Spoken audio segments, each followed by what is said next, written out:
Assalamualaikum warahmatullahi wabarakatuh. Teman-teman, perkenalkan nama saya Rafki Ferdinand dari Prodi Ilmu Komunikasi. NPM saya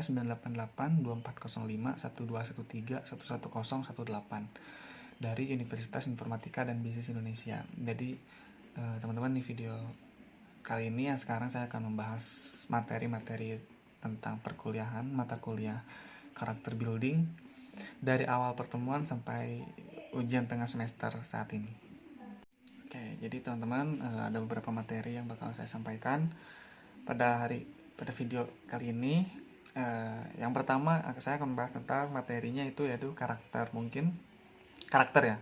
Jadi mungkin sebagai banyak orang atau teman-teman sekalian udah pada tahu karakter itu apa sih. Maksudnya ya kita pernah sering dengar tentang karakter dia mah kayak gitu atau karakter orang itu mah kayak gitu, tapi kita tidak tahu karakter yang sebenarnya itu kayak apa. Maksudnya isi dalam karakter itu apa, definisi karakter itu apa. Kita akan kupas semuanya deh yang akan saya bahas. Jadi apa itu karakter?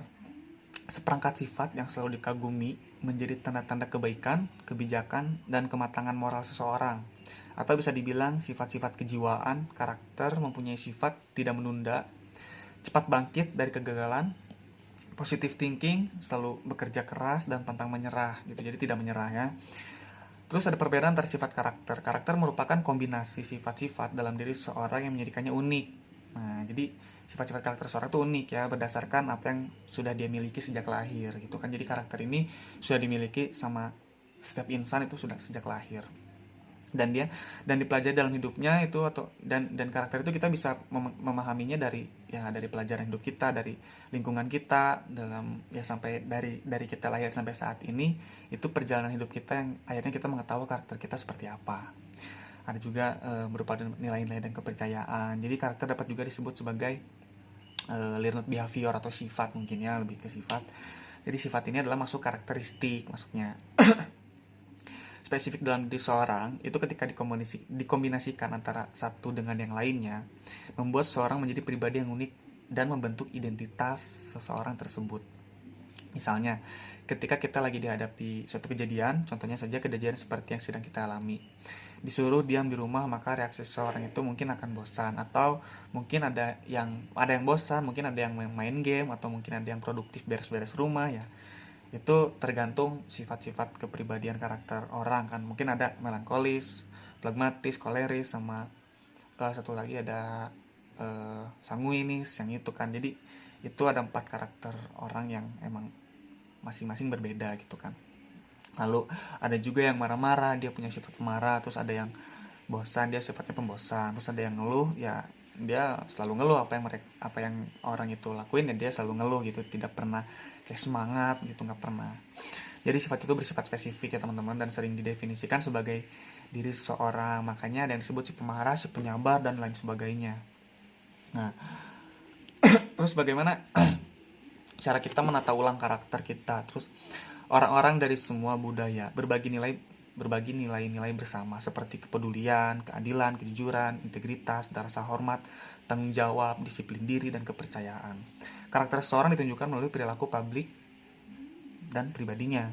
Jadi ya, karakter seseorang itu dia akan menunjukkan karakter dia melalui publik atau lingkungan dia, dan pribadinya dia akan merasakan karakter dia sendiri gitu.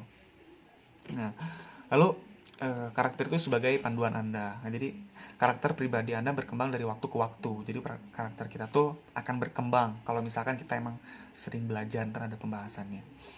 Karakter pribadi Anda akan berkembang dari waktu ke waktu. Anda menunjukkan karakter pribadi Anda dengan menerima tanggung jawab dan melalui kata-kata dan tindakan Anda sendiri. Nah, jadi karakter kita secara tidak sadar itu kita bisa menilai atau kita bisa mengetahui dari cara kita berkata kepada lawan bicara kita, kepada kita bersikap kepada lawan bicara kita gitu kan. Jadi itu secara tidak langsung kita bakal menyadarinya, meskipun mungkin dalam waktu yang rentan cukup lama, akhirnya kita melakukan suatu hal yang pernah kita lakukan itu terjadi ulang, itu kita akan mengalami, oh dulu gue kayak gini, jadi oh sekarang kita gak boleh kayak gini. Nah, itu perumpamaan saja teman-teman.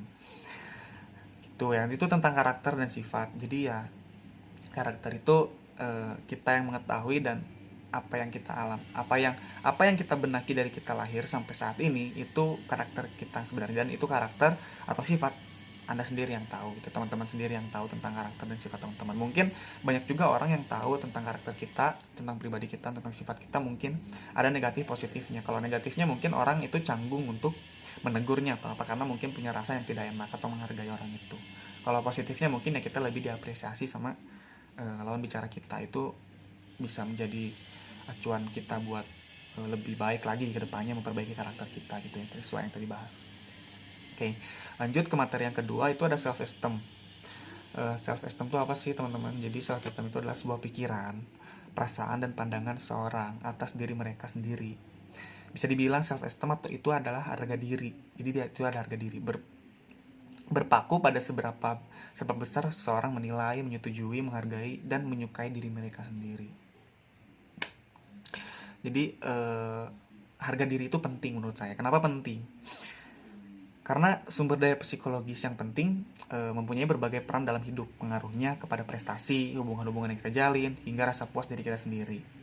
Mempunyai low self esteem itu sangat rendah dapat membuat seseorang menjadi depresi atau bahaya lah untuk diri sendiri, untuk mental health diri sendiri itu berbahaya sekali.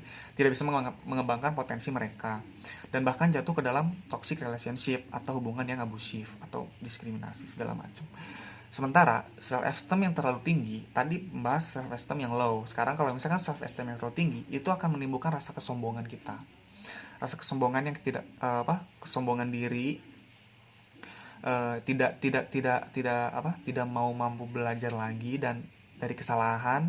Itu bahkan self esteem yang tertinggi itu akan menjadi gejala dari narsisme, dan itu akan bisa aja merugikan orang lain.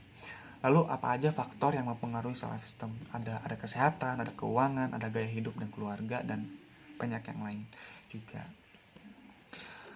Lalu bagaimana kita untuk menjaga self esteem kita tuh dengan cara apa aja? Terus ini ada pembahasannya. Terus ada dari lanjut ke self image. Jadi self image itu citra diri kita juga harus dijaga nih. Citra diri itu apa sih? Gambaran mengenal diri individu berdasarkan kamus psikologi self image, atau gambaran diri adalah jati diri seperti gambaran atau bayangan. Maksudnya apa? Mungkin di sini ada beberapa konsep self image yang akan saya jelaskan. Konsep yang dimiliki individu, tahu pilihan sebagai individu sendiri. Jadi aspek citra diri itu ada dunia fisik, cenderung kita lebih mudah dilihat seperti gendut, langsing, tinggi, dan pendek. Terus ada dunia sosial, cenderung hanya kita yang tahu dan orang dekat yang tahu. Lalu ada dunia dalam atau psikolog, ini cenderung hanya kita yang mengetahui dan hanya kita yang memahaminya. Jadi faktor yang mempengaruhi diri, faktor perilaku kita bisa membuat diri kita menjadi positif dan bisa juga membuat diri kita menjadi pribadi yang negatif. Nah, itu faktor sosial. Faktor perilaku yang mempengaruhi diri sendiri. Lalu ada faktor sosial pun begitu adanya, sama. Itu bisa membuat diri kita bisa menjadi positif atau negatif. Itu faktor sosial juga, mungkin lingkungannya. Nah, cara menanggapinya untuk menanggapi si positif negatif ini tuh seperti apa sih? Jadi kita harus mengidentifikasikan citra diri kita yang positif dan negatif.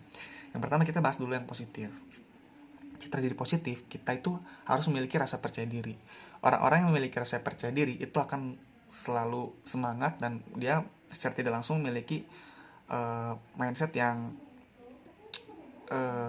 positive thinking. Dia selalu berpikir positif, gak pernah negatif. Jadi dia selalu percaya diri akhirnya. Lalu berorientasi pada ambisi yang kuat dan mampu menentukan sasaran hidup. Orang-orang yang sukses pasti mempunyai ambisi yang kuat. Jadi ya mempunyai ambisi yang kuat. Kita harus mempunyai ambisi yang kuat. Kita harus punya keinginan yang kuat untuk mencapai sesuatu yang ingin kita capai gitu. Terus lalu memiliki kepribadian yang menyenangkan. Selain dua hal tadi ya, kita harus bisa menyenangkan diri kita sendiri, bahkan kita harus bisa menyenangkan orang lain. Secara tidak langsung itu kayak meningkatkan mental kita juga, setahu saya. Lalu yang kedua ada citra dari negatif. Tadi yang positif, sekarang yang negatif. Citra diri negatif itu apa aja? Jadi kita selalu merasa rendah diri. Jadi kita selalu merasa merendahkan diri kita dari orang lain gitu. Itu sebenarnya tidak baik ya. Lalu kurang memiliki dorongan atau semangat hidup. Mungkin ya ada orang yang ada yatim piatu gitu. Jadi mereka kurang semangat karena udah tidak ada orang tua. Itu bisa menjadi acuan juga. Orang berpikir ya lu enak masih punya orang tua, masih didorong, masih didoain atau apa, tapi gue udah gak punya orang tua. Itu mungkin bisa aja terjadi. Akhirnya tidak ada dorongan hidup atau semangat hidup. Terus lebih suka menunda waktu atau yang tidak disiplin. Itu Kalau misalkan kita ingin mengerjakan sesuatu, kadang ada orang yang yaudah ntar aja lah, misalkan 1 jam ke depan atau 2 jam ke depan, ntar juga beres kok. Nah itu lebih menunda waktu atau tidak disiplin, itu akhirnya orang itu tidak menghargai waktu gitu. Sedangkan waktu terus berjalan. Mungkin semua orang bisa beli jam tangan, tapi tidak semua orang bisa membeli waktu. Itu waktu sedikit pun itu akan berpengaruh, maksudnya akan berdampak negatif kalau misalkan kita tidak memanfaatkannya dengan baik gitu kan. Terus memiliki landasan yang pesimis dan emosi yang selalu negatif, jadi selalu berprasangka atau pesimis setiap kali dia melakukan sesuatu. Pemalu dan menyadari. Pemalu itu biasanya dia selalu menjadi orang yang dibully, jadi sehingga dia menutupi dirinya. Kadang orang yang pemalu juga itu bisa dibully. Contohnya ya, maksudnya saya sendiri mengalami, saya punya teman malu, maksudnya pendiam juga pemalu, dan sedangkan saya orangnya sanguinis, menyenangkan dan ramai gitu kan, selalu banyak ngomong atau apa. Akhirnya si pemalu itu saya ajak bercanda, dan itu mungkin kesannya saya pernah juga membuli dia, tapi tidak menjatuhkan dia, tapi saya hanya membuli dengan suatu candaan. Tapi itu menurut saya juga tidak baik dan jangan ditiru, itu aja. Lalu hanya memiliki kepuasan diri sendiri dan fokus pada dirinya sendiri dan bisa dibilang dia sangat egois gitu kan. Nah, lalu apa? Kita harus dari dampak positif dan negatif yang tadi, kita harus membangun citra diri kita. Cara membangun citra diri kita agar lebih positif tuh gimana sih? Tidak selalu ada alasan. Nah, orang yang banyak beralasan itu orang yang menurut saya tidak akan maju ya pikirannya, karena ketika dia ingin melakukan sesuatu, dia selalu berpikir alasan, akhirnya dia tidak balik lagi ke yang tidak menghargai waktu. Itu akan membuang-buang waktu, karena dia berpikir keras, menguras waktu hanya untuk mencari sebuah alasan. Lalu membangun citra diri kita dengan cara kita bangga pada diri kita sendiri gitu kan. Nah, kita harus bangga sama diri kita, tidak selalu membandingkan diri sendiri, selalu memperhatikan penampilan juga, periksa apa aja yang akan Anda masukkan dalam otak kalian, terus percaya bahwa kalian bisa buat pernyataan-pernyataan positif dalam otak kita atau logika kita atau hati kita juga. Jangan takut untuk salah, karena 1000 kali mencoba ya itu pasti ada keberhasilan lebih dari 1000 itu. Lakukan pekerjaan yang menurut kalian itu menyenangkan buat kalian, atau kalian harus melakukan pekerjaan yang kalian suka. Jangan sampai kalian melakukan pekerjaan yang kalian tidak suka, karena itu kesannya kalian terpaksa. Terus periksa juga lingkungan Anda, karena lingkungan ini mempengaruhi citra diri kalian. Contohnya misalkan seandainya seumpamanya kalian bermain dengan tukang parfum, penjual parfum, itu kalian akan ikut-ikutan wangi parfum gitu, berbau parfum. Tapi kalau misalkan kalian bermain dengan orang yang mulung sampah atau rongsokan, ya kalian itu pasti bau juga. Itu perumpamaan kalau lingkungan itu sangat mempengaruhi gitu. Jadi kalian harus hati-hati juga tentang lingkungan ya. Nah, lalu di sini saya akan bahas saya akan bahas tentang prasangka atau prejudge. Jadi teman-teman pernah nggak sih kalian berprasangka kepada orang lain gitu, atau kalian pernah berprasangka negatif atau berprasangka positif pada orang lain? Ya tentu pasti aja semua orang juga pernah. Jadi yang kita tahu tentang orang lain, tentang apakah akhirnya kita bisa berprasangka baik atau berprasangka buruk, itu karena kita hanya melihat dari luarnya saja. Kita melihat dari luarnya saja itu belum tentu benar. Jadi kebanyakan orang itu ada ya, kita melihat dari luarnya saja kita udah kayak langsung ngejudge aja gitu kan, orang itu pakaiannya seksi, itu pasti murahan atau apa gitu kan. Sebenarnya itu dia mungkin hanya mengekspresikan diri dia di luar rumah saja, tapi kita tidak tahu di dalam rumahnya dia seperti apa, atau mungkin di belakangnya dia seperti apa. Bisa aja dia yang orang yang sangat taat sama orang tuanya, atau dia nurut sama orang tuanya. Jadi caption untuk don't judge by cover tuh benar sebenarnya. Maaf teman-teman tadi kepotong dikit ya. Jadi kita lanjut. Jadi soal caption yang don't judge by cover tuh itu sebenarnya benar.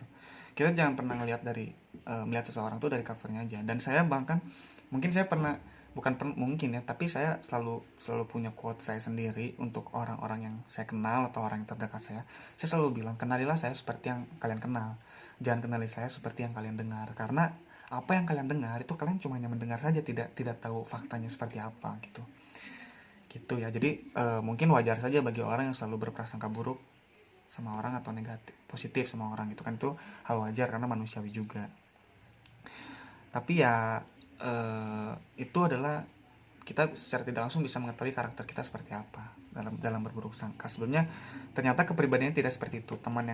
Jadi teman yang kalian pikir itu ternyata tidak judes atau tidak bisa bergaul sama orang kayak gitu kan. Itu hanya contoh-contoh saja lah. Jadi sifat atau kepada orang lain tidak bisa diukur dari penampilannya saja, itu teman-teman. Lalu berburuk sangka negatif tanpa melalui fakta yang teruji itu valid melibatkan undur emosional suka atau tidak suka yang memperkuat sangkaan. Terus tindakan wujud prasangka itu apa aja? Yang pertama ada antilokusi. Antilokusi itu adalah membicarakan kelompok lain, baik di dalam kelompok maupun antar teman. Lalu ada diskriminasi. Diskriminasi itu memperlakukan berbeda atau menolak kelompok lain terlibat dalam berbagai macam bidang. Contohnya dari pekerjaan, rumah ibadah, atau peraturan-peraturan yang lain. Lalu ada penyerangan fisik. Itu orang yang langsung main fisik aja gitu. Mengekspresikan kebencian dia mungkin jadi melalui fisik.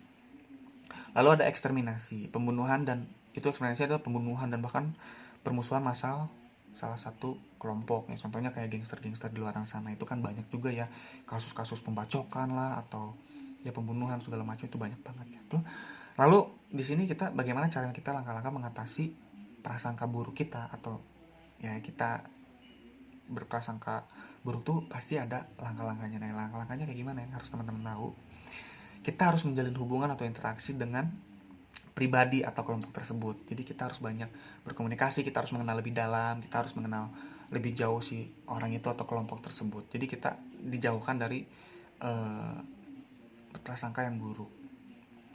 Lalu mengklarifikasi prasangka kepada pribadi atau kelompok tersebut. Kita harus klarifikasi juga nih sebelum kita menjalin hubungan. Kita harus klarifikasi dulu, maksudnya setelah kita menjalin hubungan, kita harus mengklarifikasi bahwa ternyata orang itu tidak seperti itu, tidak seperti yang kita bayangkan. Lalu tetap menghargai keunikan sifat orang itu, pribadi atau kelompok itu, sekalipun prasangka itu benar, kita harus tetap menghargainya. Lalu melakukan kerjasama melalui kerja nyata. Itu banyak juga sih langkah-langkahnya, cuman ya ini saya cuman bahas beberapa langkah-langkah mengatasi prasangka itu. Nah, dari prasangka mungkin segitu yang bisa saya sampaikan. Lalu next materi kita ada membahas tentang integritas. Mungkin teman-teman di sini pernah ada yang dengar integritas kan? Pasti pernah dengar dong.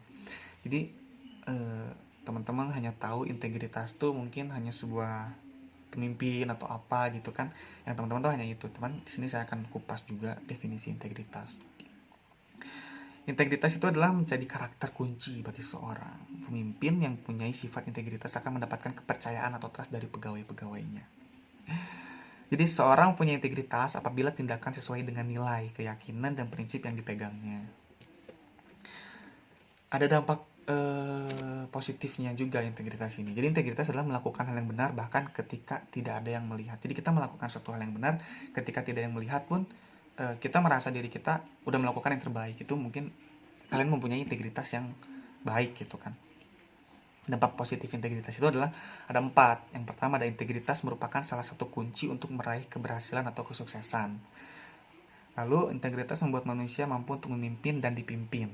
Lalu integritas dapat melahirkan prestasi. Lalu integritas melahirkan kepercayaan. Dan rata-rata ini integritas ini dimiliki sama orang-orang yang mau terus belajar, tidak pantang menyerah, dia selalu belajar dari kesalahan, dia selalu menghargai orang lain, dia selalu tidak berburuk sangka, dan mereka selalu berprasangka positif pada orang lain, dan akhirnya mereka punya jalin hubungan yang baik lah sama orang-orang lain gitu kan. Jadi akhirnya orang-orang lain bisa menilai bahwa diri kita tuh mempunyai integritas yang seperti itu. Mungkin akhirnya kita bisa dipercaya sebagai jadi pemimpin, kita bisa dipercaya sebagai orang ini bisa memimpin suatu, ini akhirnya bisa melahirkan prestasi gitu kan. Itu suatu integritas. Lalu ada 7 hal yang menjadi integritas itu apa aja sih? Kita bahas. 1, melakukan apa yang kita katakan akan kita lakukan. Melakukan apa yang kita katakan akan kita lakukan. Seorang yang berintegritas menepati janjinya. Orang yang berintegritas itu selalu menepati janjinya. Jadi dia tidak hanya omong doang, tidak hanya bullshit gitu kan. Jadi ya orang itu ketika dia berbicara A, dia akan melakukan A. Dia berbicara B, dia akan melakukan B gitu. Yang kedua, orang yang berintegritas itu akan bertanggung jawab berbicara. Dia tanggung jawab berbicara, bertanggung jawab penuh atas tindakannya. Ini berarti bahwa orang yang berintegritas tidak menyalahkan orang lain atas berbagai hal. Ya, seperti yang tadi yang pertama, ketika dia melakukan A, apapun resikonya dia akan fokus sama tanggung jawab perlakuan dia yang pertama. Apa yang dia lakukan itu dia akan tanggung jawab resikonya apapun itu. Jadi dia tidak akan menyalahkan orang lain dalam berbagai hal. Yang ketiga, dia menjaga dirinya sendiri. Orang yang berintegritas dapat menghidupi dirinya sendiri dan tidak bergantung pada orang lain untuk apapun itu. Ini termasuk mengurus kebutuhan dirinya atau tetap bugar secara fisik dan memiliki cukup uang gitu kan untuk memanage kehidupannya sehari-hari. Orang berintegritas akan berdiri dan berbicara jika sesuatu yang salah terjadi. Jika ada suatu kesalahan, dia akan langsung speak up dan mengklarifikasi suatu kesalahan itu dan memperbaikinya dan mencari solusi gitu. Lalu yang keempat, ada memikirkan gambaran besarnya. Orang-orang yang berintegritas tentang apa yang dilakukan orang lain di sekitar mereka sering bertanya, apakah ini baik untuk semua orang atau hanya buat dirinya sendiri saja. Gitu. Lalu yang kelima, ada menghormati orang lain. Orang yang berintegritas akan menganggap orang lain lebih baik dari dirinya sendiri atau menganggap orang lain itu ada. Memberikan kehormatan kepada orang lain dari kemampuan untuk menerima dari orang lain. Jadi ya secara tidak langsung mungkin karena kita hidup berdampingan dengan orang lain juga, karena kita butuh orang lain juga, kita harus respect sama orang lain, menghormati orang lain gitu. Itu orang yang berintegritas. Lalu memeriksa cermin, maksudnya lebih kayak berkaca diri. Orang yang berintegritas itu akan melihat diri sendiri terlebih dahulu gitu. Dia akan berkaca dulu, selalu memperbaiki dirinya sendiri. Dia juga bisa mengaku bila ada yang salah dengan dirinya. Dia akan selalu mengakui kesalahannya. Lalu yang ketujuh, membela apa yang benar dan salah. Seorang yang berintegritas itu akan selalu membedakan mana yang benar dan mana yang salah, dan dia akan selalu mencari tahu mana yang benar dan mana yang salah. Tidak hanya langsung menyimpulkan.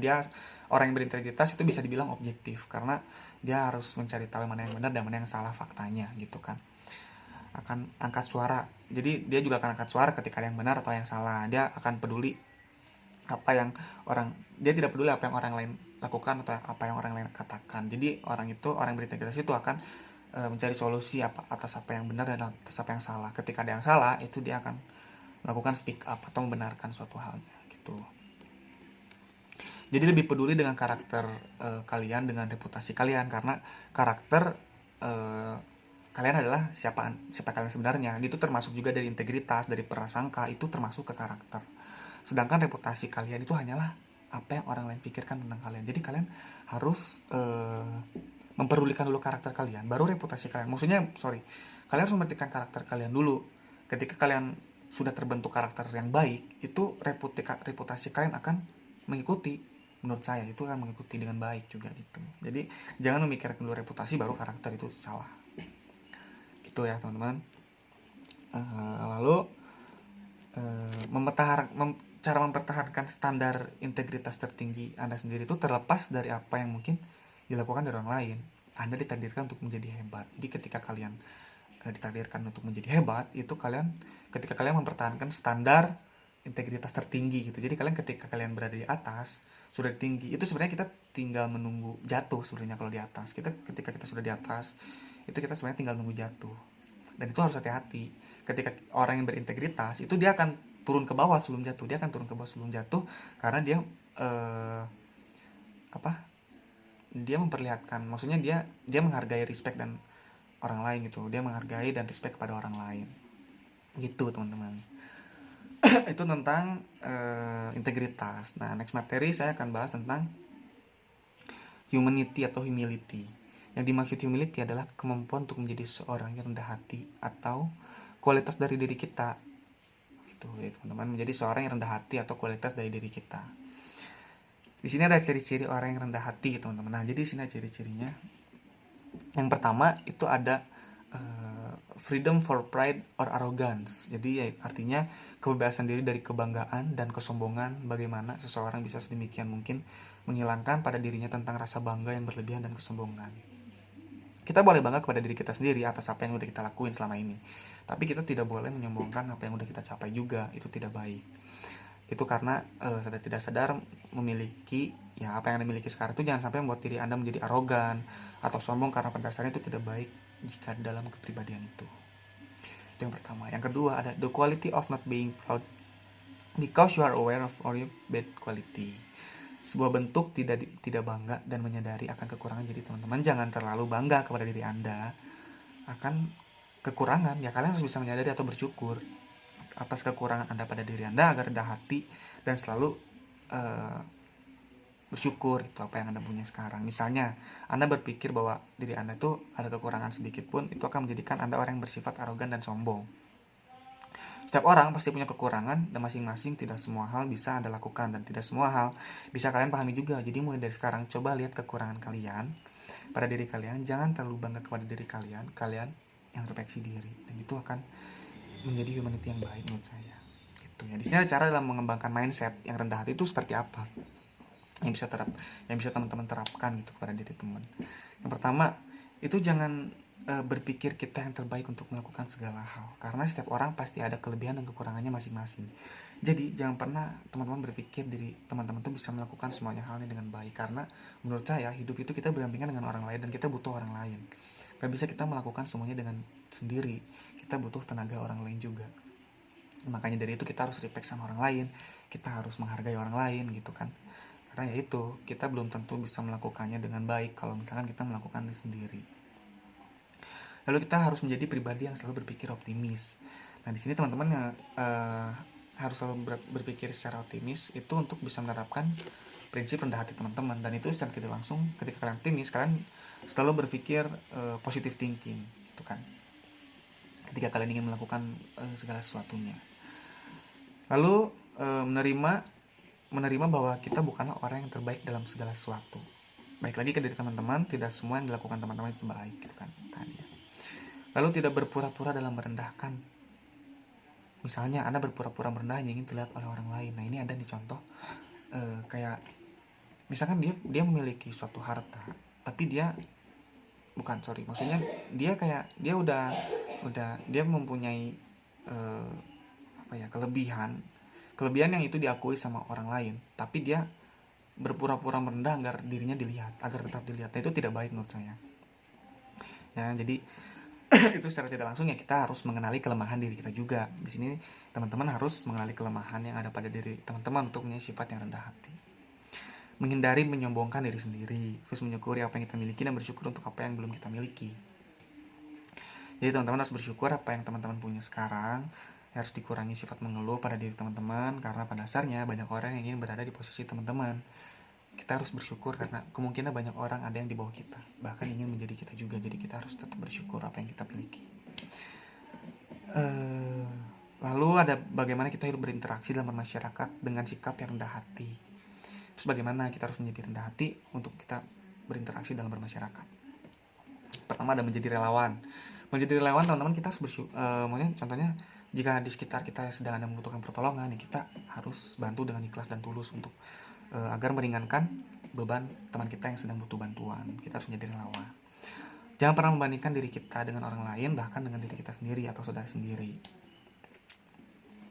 Lalu kesediaan untuk mau diajar oleh siapapun. Teman-teman harus belajar lah mengenai semua hal. Ilmu yang didapat teman-teman bisa dari siapa saja, bisa dari yang lebih tua atau seumuran, bahkan yang di bawah umur teman-teman itu bisa menimbulkan suatu pelajaran yang positif buat kita sendiri. Lalu kita melakukan kebaikan tanpa ingin diketahui orang lain. Nah teman-teman, ketika kita melakukan kebaikan, kita harus melakukannya dengan ikhlas dan tulus. Karena ketika ikhlas dan tulus, kita itu ketika melakukan dengan baik, kita tidak berharapkan feedback yang baik juga. Maksudnya ya ketika kita ikhlas, kita tulus, kita nggak ada keinginan kayak gue mau bersikap baik biar gue juga dibaikin balik. Nah itu salah. Ketika kita melakukan hal baik, itu kita nggak ada rasa ingin biar diketahui orang lain atau apa. Itu jangan sampai. Jadi kita harus melakukan kebaikan tuh sebaik mungkin ya, kita jangan sampai terlihat atau kita harus lihat oleh orang lain. Karena suatu hal yang baiknya jangan sampai orang lain tahu tentang apa yang udah kita lakuin gitu kan. Lalu jangan terlalu banyak mengeluh. Karena banyak orang-orang di luar yang berharap bisa berada di posisi teman-teman. Maka dari itu kurangi mengeluh pada diri kita. Gini, ibaratnya saya pernah mendengar dalam suatu seminar motivasi bisnis, Mary Riana pernah bilang gini, kita boleh mengeluh ketika kita mengejar suatu hal, kita boleh mengeluh, tapi kita tidak boleh menyerah.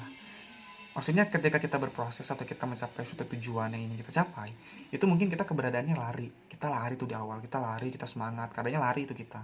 Pertengahan masalah banyak, kerugian muncul atau segala macam muncul, overthinking segala macam kan. Tapi yang dipesankan itu kita jangan mengeluh. Ketika kita awalnya lari, kita ada masalah itu kita harusnya jalan kaki. Perlahan aja, jalan kaki, asalkan kita ngeluh boleh karena kita jalan kaki kan, kita ngeluh boleh sambil jalan kaki, asalkan kita tidak diam. Meskipun kita jalan itu, meskipun lama ya, kita bakal sampai tujuan kita, apa yang kita capai, meskipun jalan kaki dan meskipun lama. Ya itulah namanya sebuah proses yang ingin kita capai gitu ya kan, asalkan kita nggak diam dan menyerah gitu kan, itu aja sih. Lalu ambillah waktu lebih banyak untuk bersentuhan dengan alam atau healing. Nah ini harus kalian nggak, setelah kalian udah melakukan banyak hal ya, kita harus merefresh diri kita juga untuk istirahat sejenak, healing gitu kan, kalau kata bahasa sekarang mah healing gitu kan. Main ke wisata ini itu untuk bisa menenangkan pikiran teman-teman juga. Luangkan waktu untuk bermain di sekitar anak-anak lebih sering. Kayak contohnya kita di rumah, kita misalkan contohnya punya tetangga anak-anak kecil tuh yang masih bayi-bayi, itu kita secara tidak langsung kita masuk ke dunia bayi itu karena kita ingin menghibur dunia anak-anak kecil itu. Jadi itu secara tidak langsung bisa meringankan beban pikiran kita juga. Nah itu teman-teman. Lanjut kita bahas ada materi tentang selflessness. Ada yang pernah dengar selflessness? Jadi selflessness adalah perhatian lebih dengan kebutuhan dan keinginan orang lain daripada dengan keinginan sendiri, dari kamus Oxford Dictionary-less. Saya ulangi, selflessness adalah perhatian lebih dengan kebutuhan dan keinginan orang lain daripada dengan kebutuhan dan keinginan kita sendiri. Jadi selflessness itu adalah prinsip atau praktik kepedulian terhadap kesejahteraan orang lain juga. Itu menurut Douglas Harper ya. Itu menurut tokoh Douglas Harper. Bagaimana mengembangkan pola pikir untuk tidak mementingkan diri sendiri? Ada beberapa faktornya. Yang pertama, kita harus perluas wawasan kita. Yang kedua, berusaha memahami orang lain. Jadilah orang yang tidak mementingkan diri sendiri walau tidak ada orang yang tahu. Ikutlah merasa senang jika orang lain merasa senang. Ibaratnya kita memberikan apresiasi. Mungkin orang dalam bicara kita sedang merasakan kesenangan, itu dia telah mencapai sesuatu yang dia capai, mungkin akhirnya dia senang ya. Kita harus mengapresiasi gitu kan. Jadi karena seseorang yang tidak mementingkan dirinya sebagai model Anda. Maksudnya gini, ketika ada teman kita yang tidak mementingkan orang lain atau tidak menghargai orang lain, itu harus dijadikan kita model sebagai bahwa kita jangan sampai sifatnya kayak orang itu gitu. Itu harus kita jadi model, jadiin pelajaran juga teman-teman. Lalu membuat pilihan yang tidak mementingkan diri Anda sendiri. Membuat pilihannya gimana? Jangan menyakiti demi memikirkan kepentingan diri sendiri. Ya, kita jangan sampai menyakiti orang lain. Gak apa-apa orang lain menyakiti diri kita, asalkan kita jangan menyakiti diri orang lain. Itu harus kita benaki dalam ini selflessness ini ya. Lalu jangan menghargai waktu Anda lebih penting dari waktu Anda. Maksudnya jangan menganggap waktu kamu penting, tapi pikirkan juga waktu orang lain. Nah, kita jangan bersifat egois intinya gitu. Ketika kita sedang bekerja sama dengan orang lain, kita harus mementingkan waktu orang lain juga, jangan mementingkan waktu kita sendiri gitu kan. Mungkin semua orang bisa beli jam tangan, tapi semua orang tidak bisa beli waktu gitu kan. Jadi ya jangan sampai kita mementingkan waktu kita diri sendiri. Maafkan dan lupakan. Memang benar memaafkan mudah, yang susah untuk kita lupa. Memang benar memaafkan mudah, yang susah itu untuk kita melupakan. Misalkan ada suatu kesalahan gitu kan, tapi berusahalah melupakan seorang yang telah menyakiti diri kita, dan berusaha juga memaafkan dan ikhlas atas apa yang menimpa diri kita. Jadi kita harus ikhlas, memaafkan, melakukan perbuatan yang tadi yang tidak mementingkan diri. Maksudnya membuat pilihan yang tidak mementingkan diri Anda sendiri. Yang sekarang adalah melakukan perbuatan yang tidak mementingkan diri sendiri. Yang pertama ada ikhlas memberi keahlian dan waktu. Ikhlas dalam membantu seseorang dalam hal keahlian. Misalnya kita bisa membantu tetangga yang atapnya bocor dan meluangkan waktu untuk membantu seseorang, jangan terfokus pada apa urusan kita saja. Contohnya kecilnya lagi-lagi lah, kalau misalnya teman kita lagi bucin nih, teman-teman lagi bucin, terus dia lagi curhat nih, dia pengen curhat misalkan ke saya, Rafki saya pengen curhat dong, misalkan saya lagi ngedeketin ini gimana dong solusinya. Nah, kita harus coba harus coba ikhlas gitu. Selagi kita bisa memberi solusi ya kita coba. Selagi kita ada waktu yang luang, ada waktu kosong ya kita luangin waktunya buat teman kita yang sedang membutuhkan kita gitu ya. Kita harus ikhlas memberi kalian dan waktu kita. Lalu mendonasikan apa yang kita bisa gitu. Jadi pemberi sebisa kita, apa yang kita bisa beri atau donasikan kita beri. Siapa tahu penting sekali untuk orang lain. Contohnya baju yang kita anggap sudah tidak muat, kita donasikan pada yang lebih membutuhkan gitu kan ya. Apapun barang bekas kalian yang mungkin masih layak pakai ya itu kita bisa donasikan pada orang-orang yang membutuhkan. Lalu jadilah orang yang tidak mementingkan diri sendiri dalam kegiatan sehari-hari gitu ya, karena balik lagi tadi kita hidup berdampingan sama orang lain gitu. Kita juga butuh orang lain. Ketika kita kerja atau ingin mencapai suatu hal, ketika kita butuh orang lain pasti ada buat kita. Akhirnya ya kita jangan terlalu mementingkan diri kita sendiri. Yang terakhir, sediakan waktu untuk memperhatikan diri sendiri atau lebih berkaca diri. Kita harus memperhatikan diri kita sendiri, lebih ke introspeksi diri, kita evaluasi diri, apa yang mungkin selama ini apa yang kita lakuin, pernah melakukan kesalahan atau apa ya, kita harus bisa memperbaiki diri kita sendiri gitu. Perhatikanlah jangan sampai kita sering membantu orang dan mementingkan orang lain sampai lupa. Nah iya betul, jadi kita boleh mementingkan orang lain, tapi kita juga jangan sampai melupakan diri kita sendiri juga, bahwa dari diri kita sendiri masih ada yang kurang gitu teman-teman ya. Jadi ibaratnya gini deh, saya kasih perumpamaan.